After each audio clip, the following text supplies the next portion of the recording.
Daycare is now part of a new feud that seems to be brewing between the mayor and the province. John Tory offered an olive branch to cash-strapped parents who have their children at school-based daycares, but in doing so, he seems to be declaring war against the province over an issue that's been plaguing Toronto for years: the high cost of daycare.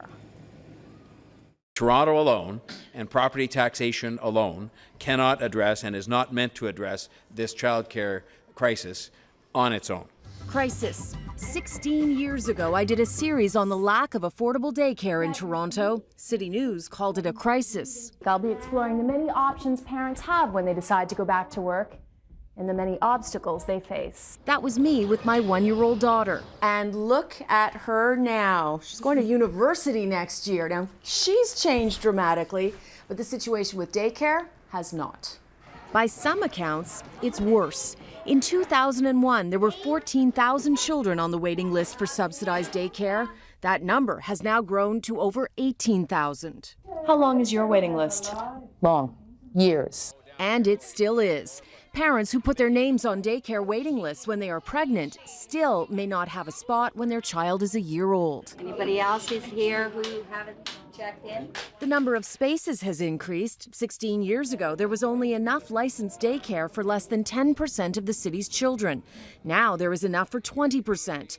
However, the biggest problem, according to the Ontario Coalition for Better Childcare, then and now, is the cost. 75% of families today simply can't afford it. We've seen childcare fees just go up and up. They have risen faster than inflation. And we've seen spaces rise incrementally, a little bit more every year, but not enough to make a difference. Fees for infants are on average more than $1,600 a month. For toddlers, it's almost $1,400 a month. The province is not addressing the true need that exists and has existed for some time. Today, John Tory threw the problem right in the provincial government's lap. It seems the love-in between the mayor and the premier is over. The bad breakup caused when Premier Wynne did an about-face and refused to back road tolls. In a letter yesterday to the premier, Tory wrote it is, quote, not business as usual between our two governments.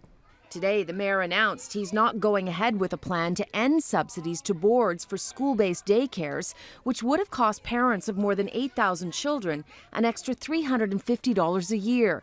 But he's openly challenging the premier to fund almost 5,000 more subsidized spaces and take more financial responsibility for childcare. Our parents need the province to step up, and our city needs the province to step in. It will cost the city just over $1 million to maintain the subsidy to school-based daycares. In the meantime, last January, the mayor also announced $300 million to create $3 million to create 300 new subsidies. But at the rate we're going, many are wondering if the children who are playing here in this playground today will face the same issues when they have their own children.